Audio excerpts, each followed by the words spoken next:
Welcome to Healthy Lifestyle with Lori Anne. I am Lori Anne Casdia. I hope you're having a wonderful day. You know me, Polly Perky. I am having a great day here today.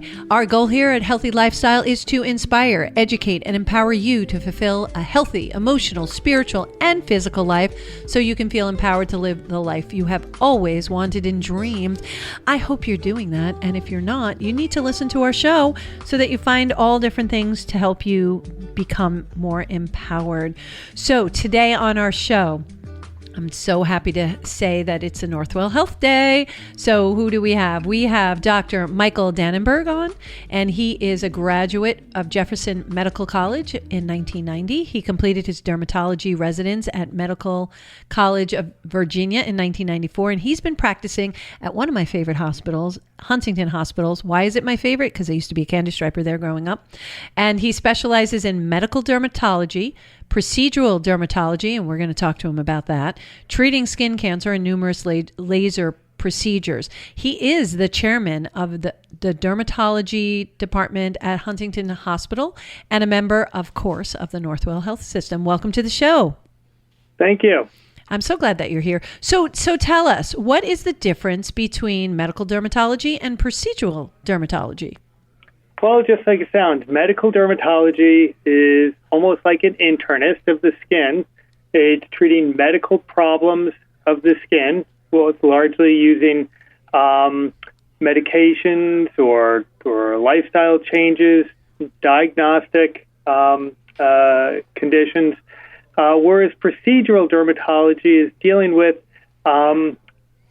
problems that can be rectified with some kind of procedure, be it a skin cancer, be it minor surgical procedures to remove unwanted lesions, cysts, and so forth. Mm-hmm. Lasers fall within the realm of procedural dermatology.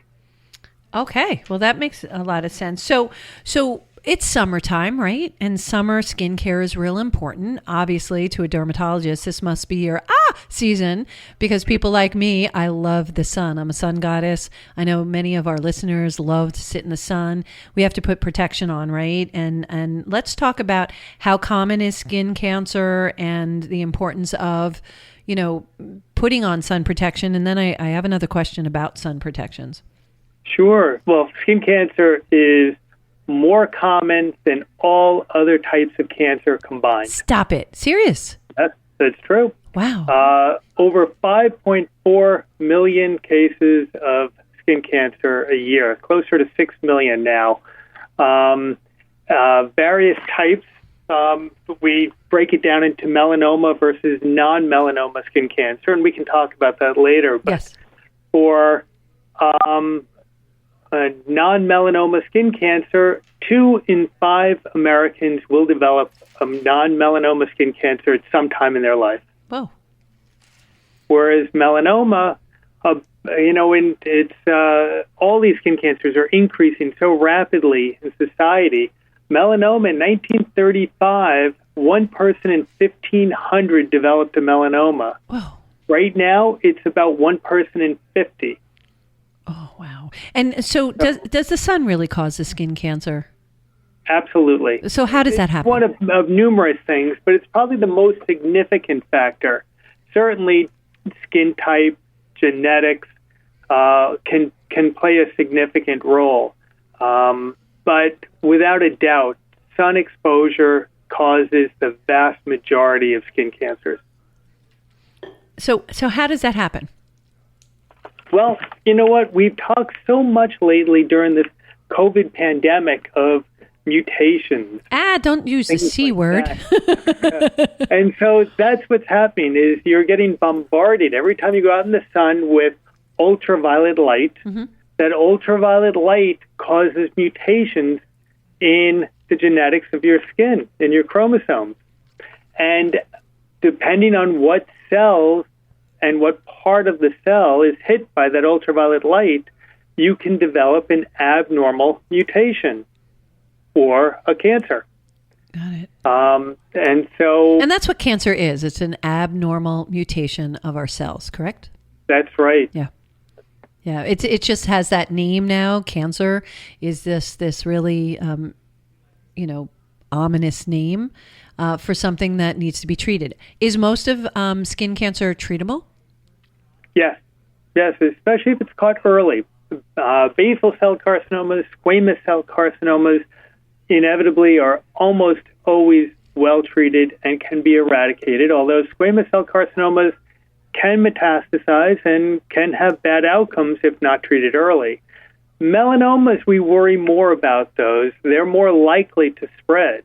But, again, if caught early and appropriately removed, it can be cured. So, obviously, there are different types of skin cancer. You've mentioned a number of them. What are the different types, and how are they related, and how are they treated? How do I know? Like, would I know by something that I had on my body that I might have a potential cancerous cell activity going on? Well, you have to look at your skin, but basal cell carcinoma is the first and by far the most common type of skin cancer. Mm-hmm. It comes up as usually a reddish bump or spot on the skin, something that often bleeds very easily. It can occur on the face, on the arms, on the chest. It is very, very treatable by one of multiple modalities, whether we treat it right in the office, whether we do a Mohs procedure, whether we do radiation for it. But it's relatively easily treated, especially when it's small. And the treatment is what? Eradication of it, cutting it off? Yeah. It's a surgical treatment. Okay. Inevitably. Squamous cell carcinomas come up as rough areas, often a little bit reddish, and they can come up on the ears, on the lips, also on the forehead, on the back of the hands, very commonly. They will slowly grow, and if well advanced, can spread around the body. And there are 15,000 people a year who die from squamous cell carcinomas. If caught early, as the vast majority are, it's figured there's over 1.8 million of these that are diagnosed a year. They can also be treated like basal cells, surgically, and completely removed. Okay, that's good. So it's not...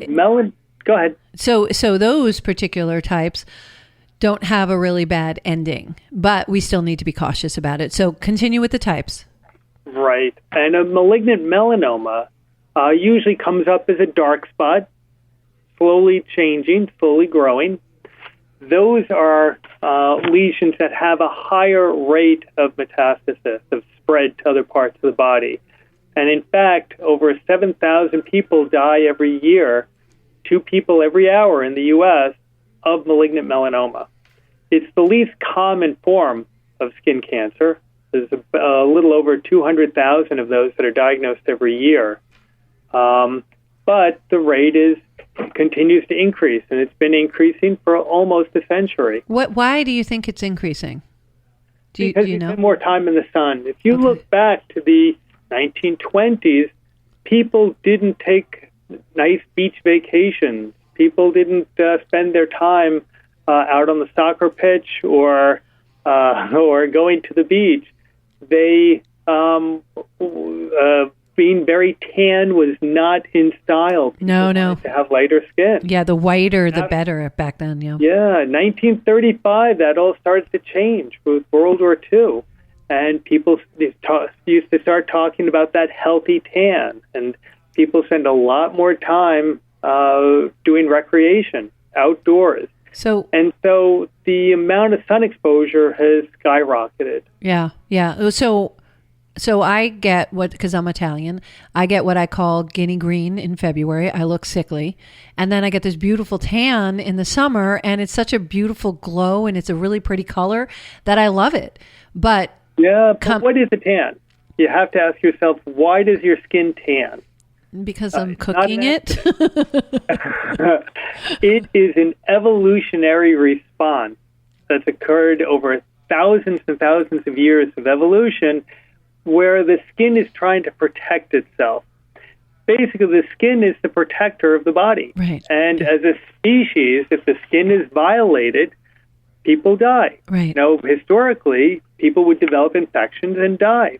And so the skin has evolved this mechanism, this biologic response to darken when it senses damage. So as you're damaging the skin is doing everything it can to protect itself. So when I see a tan, I see a beautiful glowy color. When you see a tan, you see damage. I do. Oh, that's so sad. You're making me sad, Doc. You're really making me sad. So it feels good to be in the sun, doesn't it? Yes, it does. The warmth is beautiful. Yeah. There's some therapeutic component. The vitamin D. Yeah, I never tell anybody that they have to live in the basement. You want to go out, you want to do things, but take the appropriate precautions. Vitamin D production, it's a great conversation as well. 15 minutes of unprotected sun exposure a day will produce vitamin D. You do not need to bask out there for hours. In fact, your skin stops making vitamin D after a certain period of time. And so 15 minutes a day. After that, put on your sunscreens, put on protective clothing, and go out and enjoy yourself. So let's talk about sunscreens, because recently it's been in the news, as you probably know, that there are a bunch of sunscreens out there that purportedly have been announced that they have some carcinogenic properties in it that haven't been announced to the general public. And now they're all being pulled off the shelves because it has been officially announced that those properties are existing in these sunscreens. So tell us the truth about the sunscreens. Do they work? Are they really effective? Should we be worried about these announced carcinogenic properties? So I wouldn't say carcinogenic properties. There's a chemical that was found in some, not all sunscreens, called benzene. And benzene is a carcinogen. In reasonable quantities can cause cancer. Mm-hmm. It's not approved for it. It's not added to sunscreens, but it's probably in some sunscreens as a result of a manufacturing issue. And they're still trying to identify that. Okay. And so any sunscreen that has benzene, it should appropriately be pulled off the market. Right. Having said that, sunscreens are safe. They're very safe. We have the most conservative FDA in the world, and all of our sunscreens that are marketed in this country have been approved by the FDA. There is no evidence that any of them have any adverse health effects. There are a lot of people like to theorize about that, but the only thing that's an absolute is excessive sun exposure absolutely has bad health effects. Okay. And so using the sunscreens are fine. Now, sunscreens come in two different types. There's chemical versus physical blockers. Chemical blockers are sunscreens that have chemicals like Parasol 1789 and salicylates and PABA esters that are absorbed into the skin and help absorb the light so it doesn't get past them.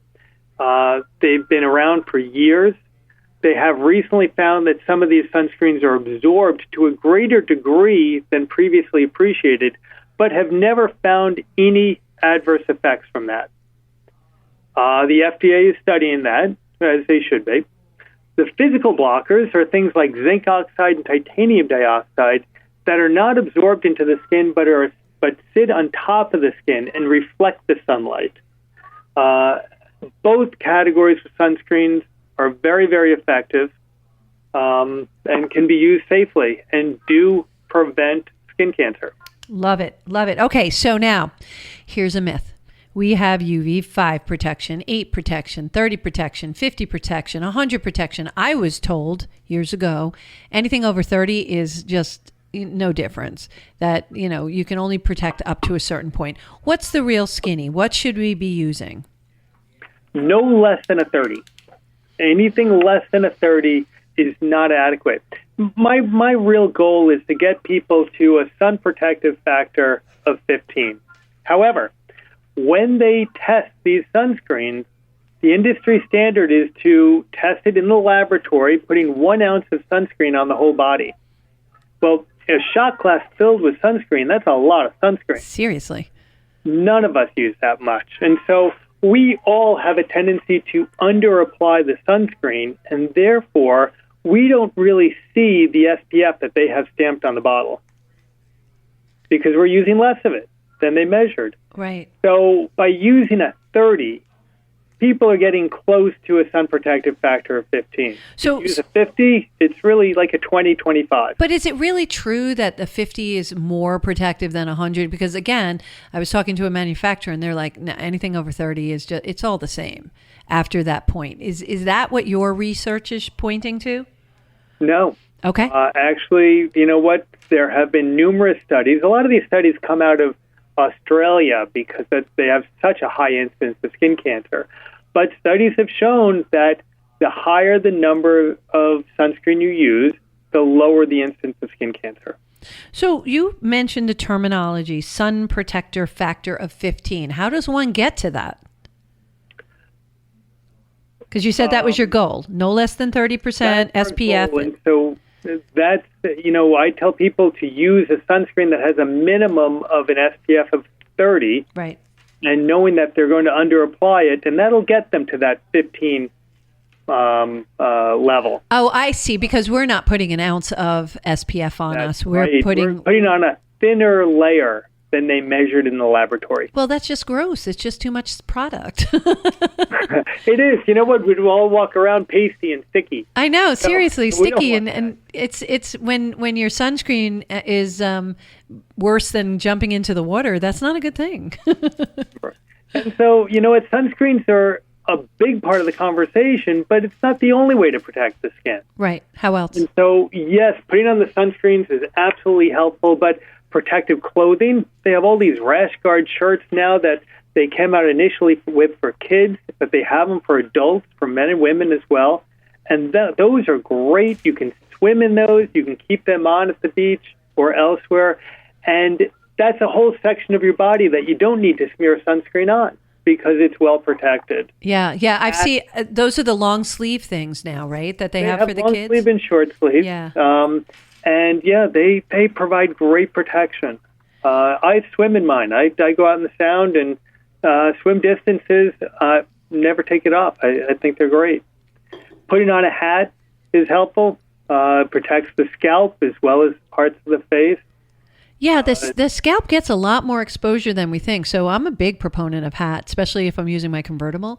I want to put a hat on because you just don't realize how much sun you're getting until you have actually a sunburn on your scalp. You start to get a burn on the part, and boy, you feel that. That's the skin that burns very easily. Yeah. You'd be amazed how many skin cancers we take off of the scalp. Really? Not uncommon. Interesting, because that's not something you can put a sunscreen on necessarily because you have to run it through your hair. So especially it's just not practical. Yeah, it's not at all. So a hat compensates for that. Really helpful. Okay, so a hat's good for that. Bring the umbrella to the beach. Is definitely a beach umbrella makes a huge difference when you're sitting out there for a prolonged period of time. Have some shade for yourself. And finally, I love going to the beach, but I tend to go either early in the day, especially when my kids were younger. We did that a lot. Or I like to go later in the day. 4 o'clock through the dinner hour is a wonderful time on the beach, and the sun's not as intense. Yeah, because the 11 to 2 o'clock is brutal, right? Yeah, 11 to 3 is really tough. You get the most sun exposure. It's the most damaging during that time. I always tell my patients I like the idea of a Spanish-style siesta midday. Get out of the heat of the day. Go home, have a snack, have a nap, and then come back to the beach. I like it. How about if you're playing in the water? A lot of times, we find ourselves, we're playing in the water. It's cooler in the water. Obviously, when I'm in the water, the sunscreen doesn't stay on us. Are there any preventatives we can do other than maybe wearing our baseball cap into the water with us? Or, Well, certainly if you're in the pool or in calm waters, I have a hat I do wear into the water. If you're swimming, that's tougher. A lot of sunscreens are water repellent, and so they will stay on for a period of time in the water. But you need to apply the sunscreen 15 to 20 minutes before you go into the water. Otherwise, if you put it on and then jump right in the water, it's going to wash right off. So you want to put that sunscreen on a little bit before you go into the water, and realize that if you're in and out of the water, you have to be sure to reapply. Oh. Even without the water exposure, sunscreens will last 3 to 4 hours and do need to be reapplied during the day. But if you are in and out of the water or in the water for a prolonged period of time, reapply. Okay. When we come back, I want to talk to you about the applying physical blockers versus chemical blockers before going into the water. But you are listening to Healthy Lifestyle with Lori Anne. We are here with Dr. Michael, and he will be back with us after this short break. So don't go away. We'll be right back.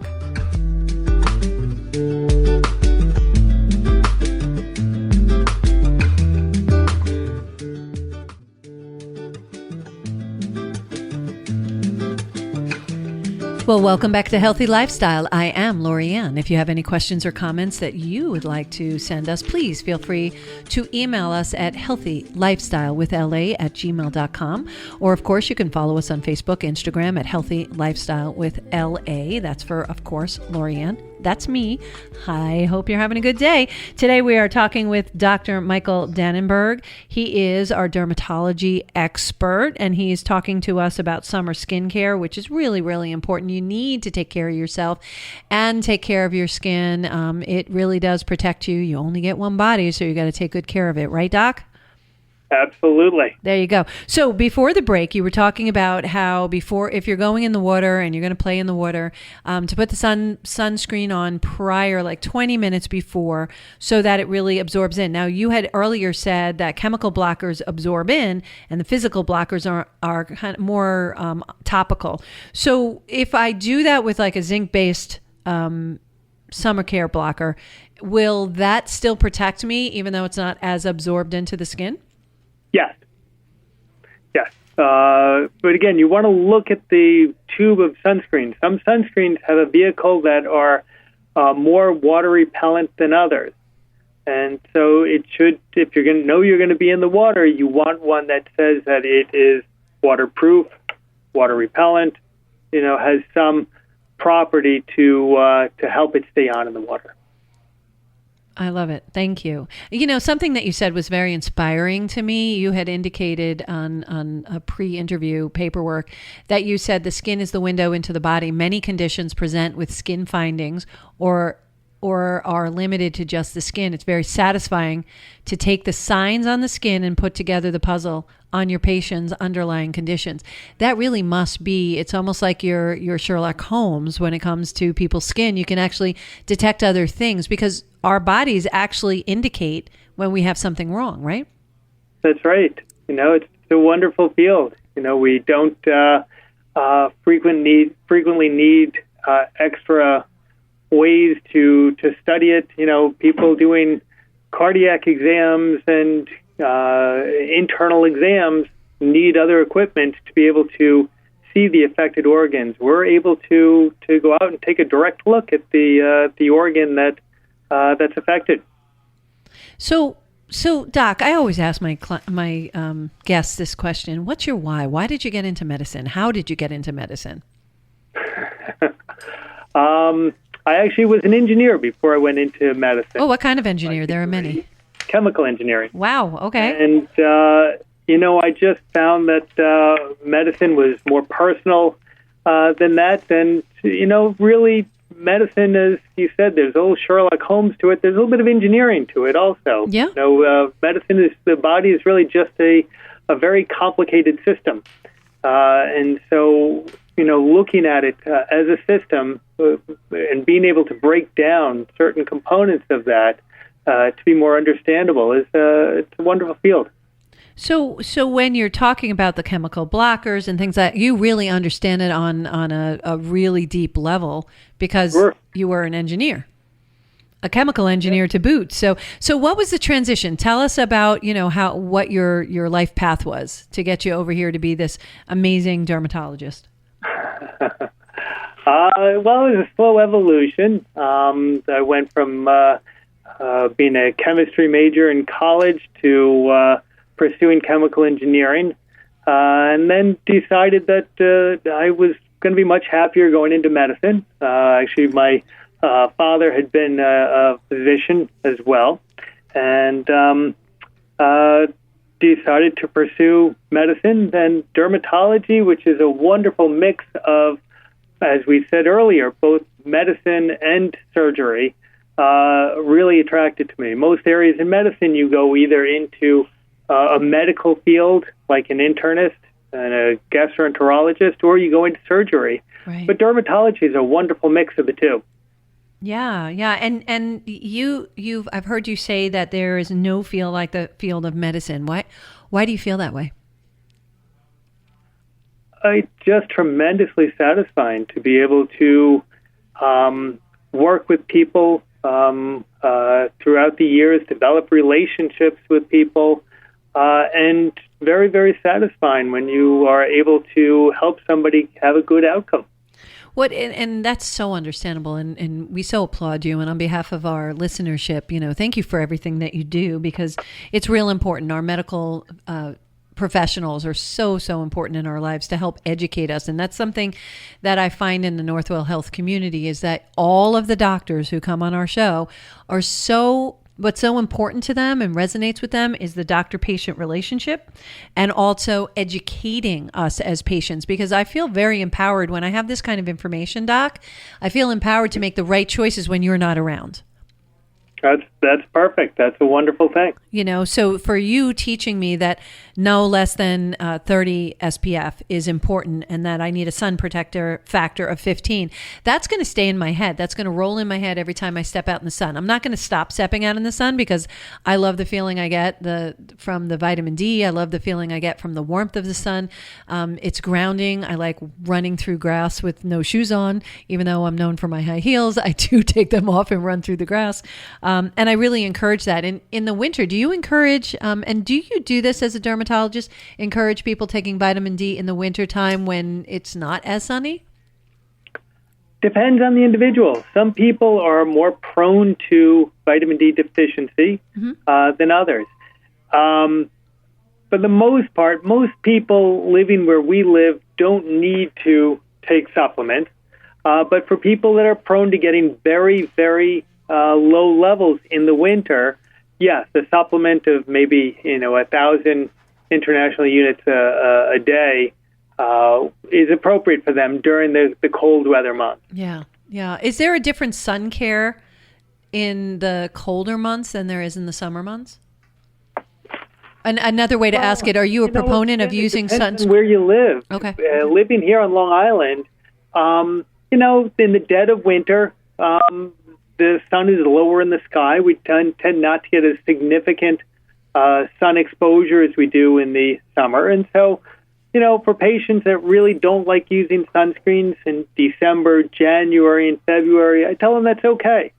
If there's snow on the ground, if you're out shoveling, if you're going to take a nice winter vacation to either Florida or to go skiing, you're going to get a lot of exposure. And there you definitely do need some sun exposure, some sunscreen to protect you. Yeah, and I found that out the hard way. I went skiing at Mount Snow last season, and a lot of reflection off the snow. Oh my goodness, yes. I was shocked when I came in and I had a sunburn. And we're pretty much covered up with all the equipment that we have on and stuff like that. But on this particular run, I had taken off of my goggles, and I had a sunburn on my face as a result, because the reflection of the white snow.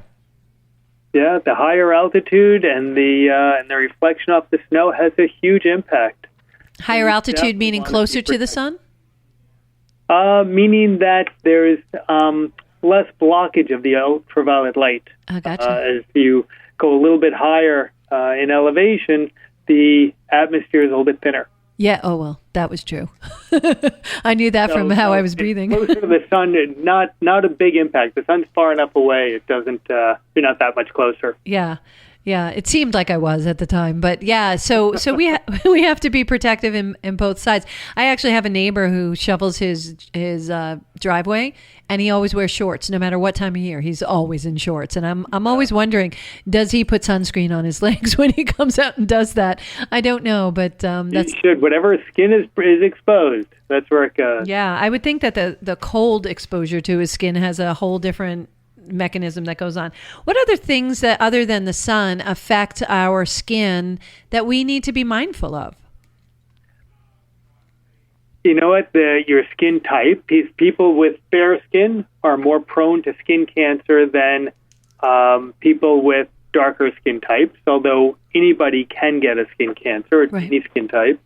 People with a family history of skin cancer, that's a huge risk factor. So anybody whose brother or parent had a skin cancer, they're going to be more susceptible to it than someone else. And people who are immunosuppressed, people who are on medications or have medical conditions that suppress the immune system, people who have been on chemotherapy, they definitely have risk factors for developing skin cancers. Transplant patients, it's a big problem for them. Yeah. And there are a lot of medications that actually amplify the effects of the UV rays, correct? And you have to be very careful going at. Matter of fact, citrus actually escalates that as well, or elevates that as well. Not all citrus, but lime. Lime in particular. Lemon too is what my understanding was too. Lemon generally not so much. Bad. Okay. It does have, and lemon has a nicer effect on your hair. Yes, it does. I like what it does on my hair, but I was told that just be careful with the lemon because, old school days, we used to use olive oil when we went out in the sun. I don't know if you, And all that does is it cooks us better. Increases the amount of light that penetrates through the skin. Sure. It actually acts as a cooking agent because if you look at olive oil in a pan, that's basically what we do out in the sun with our bodies. So, but at the time it was really cool to do. I don't do that anymore. Just to let you know, Doc, I'm being mindful. So, all those things. So medications we have to be very mindful of. So we should be aware that, if last thoughts, what would your last thoughts be to our listeners? Bottom line is, there's no controversy about the relationship between sun and skin cancer. Excess sun exposure is a bad thing. Too much of a good thing is not so good for you. So moderation is the key. Go out, enjoy the sun, but protect yourself. Use the sunscreens. Do self-skin exams, just like people should be doing self-breast exams. Look for things that are changing on the body. For melanomas, we talk about the A, B, C, D, E's, meaning asymmetry, a mole should be symmetric. B, border, the border should be nice and smooth, not jagged. C, for color, a mole should be evenly colored. If it has multiple colors, it should be checked. D, for diameter, if a mole is greater than 6 millimeters, it should be checked by a dermatologist. And E, most importantly, evolution. Any mole that's changing, if you have any growths that are changing on the body or any new ones that are coming up, they should be examined by a dermatologist. So, and that's what you mean by self-skin exam? Yeah, you know what? You stand in front of a mirror once a month, maybe after you took a shower or so. You look at the front of your body in the mirror. You take a hand mirror and turn around, and you can see that your back. Have a significant other or a spouse look at your back if you can't see it, and look for things that are new, changing, or different. Things that are different than other lesions. It's not so important that you know exactly what you're looking for, but if you look consistently once a month, you'll recognize something that's different, something that's changed. Yeah, got it. So you almost establish a baseline, and then any kind of changes will become very apparent. Exactly. Even if you have a lot of spots, it doesn't take long before you start to realize where your big ones are, where the little ones are, which ones are perfectly round or oval. Yeah, that old, where did that come from, goes away.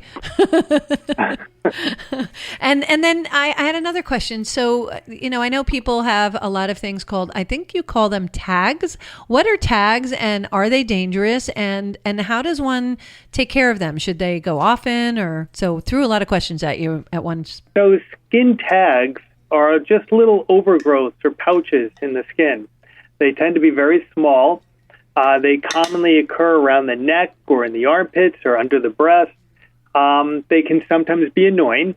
Anybody can get a few of them, but sometimes people start to get a lot of them. And when that happens, that can be a sign of disease. That can be a sign of something like diabetes coming up. And so if you're getting a lot of them, you should be seen by a dermatologist to have that evaluated. For anybody where they're annoyed by them, they're easily removed if bothersome.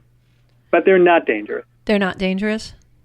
Okay. And because sometimes, like, I know someone who has some tags and stuff like that, and they get them removed and then they get the tags back. Is that common as well? Once they're removed, you tend not to get them back, but removing them does not prevent you from getting new ones, getting more of them. And again, there are some areas where you're more prone to them. Right.